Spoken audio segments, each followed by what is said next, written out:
All right, welcome once again to our mathematics meal, and we are still on the special edition that we type our lunch questions. Remember, we have the breakfast question, we have the lunch question, and we have dinner question. So we want to feed you in the morning, in the afternoon, and also in the night, mathematically.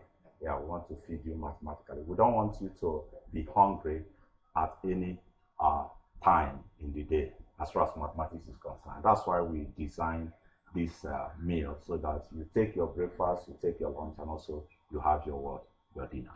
Now today on our lunch question, the question is from theory of logarithm. That's logarithm of numbers without what? Without tables. Logarithm of numbers without tables. And the aspect that we have to look at is the aspect of division of logarithm. Division of logarithm. So what do we normally do when we want to divide logarithm? It's important that we watch the videos, our videos on logarithm. We have about 18 videos on that.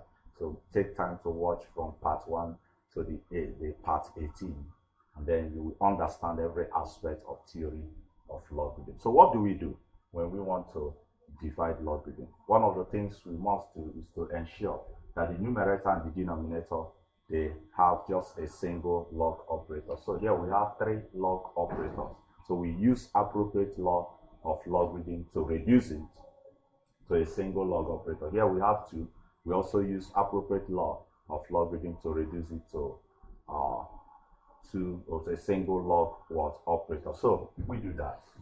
So log 27 minus log 3 minus log 4 divided by log 8 minus log 27. Now if I apply the law of logarithm, when we subtract we divide, when we subtract we divide the numbers. So this we just reduce to log 27 divided by 3 and also divided by what? By 4. So if let's write it in this form. Let's write it in this form.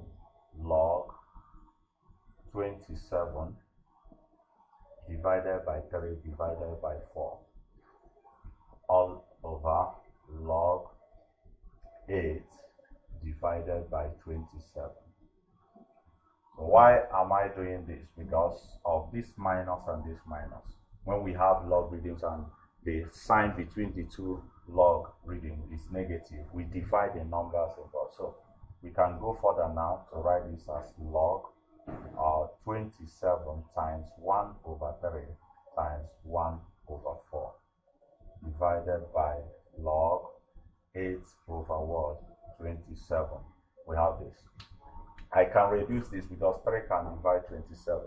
3 divide 27, we have 9. So this becomes 1. So the numerator of the whole expression now becomes log. We have 9 here. 9 times 1 times 1 will give us 9.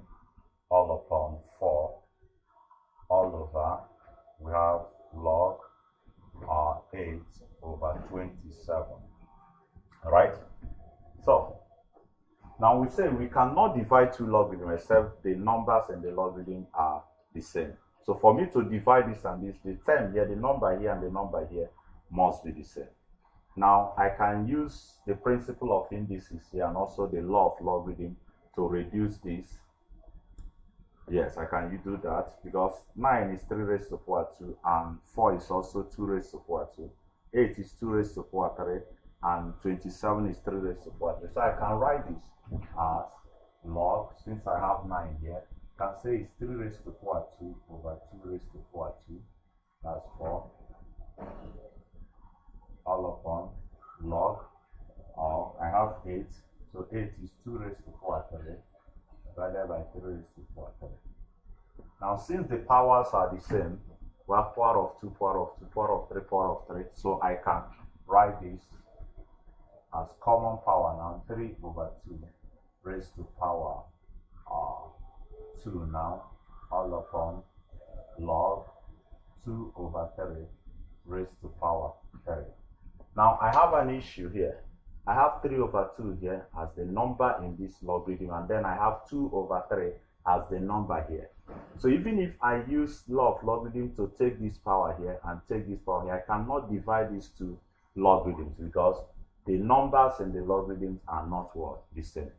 But I can actually make them the same. How? I can make this to be 3 over 2. How will I do that? I will just do this, applying the law of indices. If I have a over b raised to power minus m, the same thing as b over a raised to power m. So when I invert a number, I will introduce what? A negative power. When I invert a fraction, I will introduce a negative power. So a over b raised to power minus m is something as b over a raised to power m. So b over a, which is this 3 over 2 raised to power 2. If I should turn this to become a over b, it will now become minus 2 raised to power minus 2. So that's what I'm going to apply here. So I will have this to be log 2 over 3 raised to power minus 2 divided by log 2 over 3 raised to power 3. So applying the third law of indices, the power of logarithm, the power of a number in logarithm is something as the coefficient of that log. So this will be minus log 2 over 3, and this will also be what? 3 log 2 over 3. So these terms, the log terms, are now the same, 2 over 3, 2 over 3. So it means they are equal. Dividing them, I will be left with 2 over 3 minus 2 over 3. So log 27 minus log 3 minus log 4 all upon log 8 minus log 27 will give me minus 2 over 3. I believe that you enjoy this lunch. More will still come your way because we want to feed you mathematically. Till we come your way next time to give you some lunch questions. Continue to enjoy mathematics. Please make sure you subscribe to our YouTube channel and also follow us on Facebook. Share our videos. It will go a long way in helping people in the study of mathematics. Thank you and God bless you.